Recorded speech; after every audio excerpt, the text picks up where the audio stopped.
सभी को हर हर महादेव, श्री शिवाय नमस्तुभ्यम। नमस्कार दोस्तों, स्वागत है आज के हमारे इस वीडियो में। हम आपके लिए कार्तिक मास की पावन कहानी लेकर आए हैं। एक समय की बात है, किसी गांव में एक बूढ़ी माई अपने बेटे और बहू के साथ रहती थी।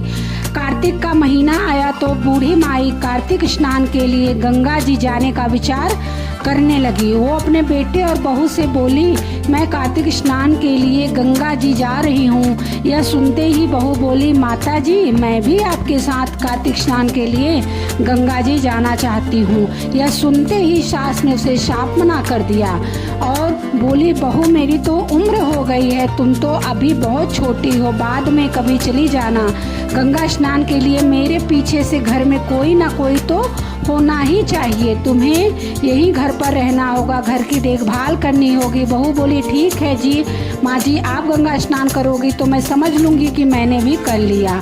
अब सास कार्तिक के महीने में गंगा स्नान के लिए हरिद्वार चली जाती है।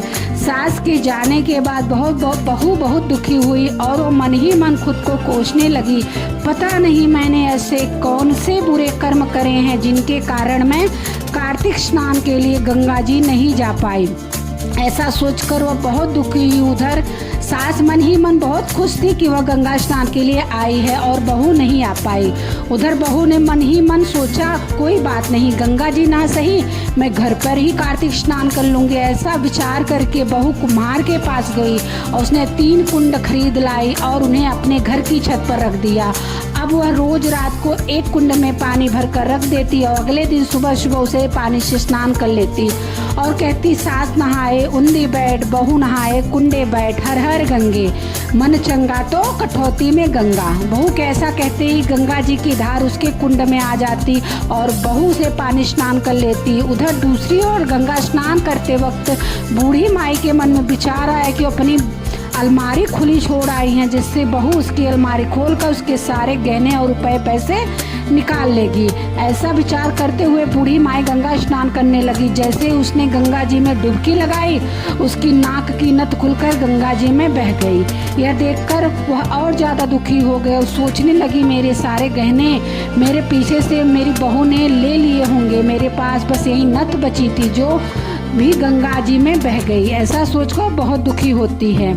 उधर दूसरी तरफ जब अगले दिन बहू कुंड में भरे पानी से स्नान कर रही होती है तो उसके पानी में उसके सास की नथ निकलती है, जिसे देखकर वह सोचती है, करे यह नथ तो मेरी सास की है, ये यहाँ कैसे आई। ऐसा सोचकर वह उसे नथ को उठाकर संभाल कर रख देती है। अगले दिन जब सास फिर से गंगा स्नान करने लगती है तो उसे अपनी गहनों की फिर से चिंता होती है और अपनी खोई हुई नथ याद आती है। जैसे ही वो गंगा जी में डुबकी लगाती है तो उसके हाथ की अंगूठी भी गंगा जी में बह जाती है। यह देखकर वह और दुखी होती है। अगले दिन फिर जब वह कुंड से भरे पानी से स्नान करती है तो उसे पानी में सास की अंगूठी निकलती है। बहू उस अंगूठी को भी संभाल कर रख लेती है। ऐसे ही देखते देखते कार्तिक का पूरा महीना समाप्त हो जाता है। कार्तिक समाप्त होने पर उसके सास वापस अपने घर पर लौट आती है तो बहू ने सास को उसकी नथ और अंगूठी को दे दिया। यह देखकर सास पूछने लगी कि बहू यह नथ और अंगूठी तुम्हारे पास कहाँ से आई। तब बहू ने सास को अपनी कार्तिक स्नान की सारी बातें बता दी। जब बहू सास को अपने स्नान करे हुए कुंड दिखाने छत पर गई तो वहाँ पर जाकर उन्होंने देखा कि सभी मिट्टी के कुंड सोने में बदल गए हैं। यह देखकर वह दोनों चौंक गई। सास बहू से कहने लगी, माता जी तो यह तो मिट्टी के कुंड खरीद के लाई थी मैं, ये सोने के कैसे हो गए। तब सास बहू से बोली, बहू तुम पर कार्तिक महाराज की कृपा बरसी है। मैं गंगा जी स्नान करने गई थी लेकिन मैंने सच्चे मन से स्नान नहीं किया, मुझे वहाँ भी अपने गहनों की चिंता थी, इसलिए मेरी नथ और अंगूठी गंगा जी में बह गई। वहीं तुमने घर में ही बैठकर सच्चे मन से गंगा स्नान किया, इसलिए तुम्हारे कुंड में गंगा जी का पवित्र जल आ गया और कार्तिक महाराज ने तुम्हें तुम्हारी सच्चे मन से किए गए स्नान का फल दिया है। कार्तिक महाराज जैसी कृपा अपने बहू पर करी वैसे ही इस कथा को कहते सुनते और उखार बढ़ते सब पर करना। जय हो कार्तिक महाराज की। हर हर महादेव, श्री शिवाय नमस्तुभ्यम। सभी को कार्तिक माह की बहुत बहुत बधाई। सभी को हर हर महादेव, श्री शिवाय नमस्तुभ्यम। जय भोलेनाथ।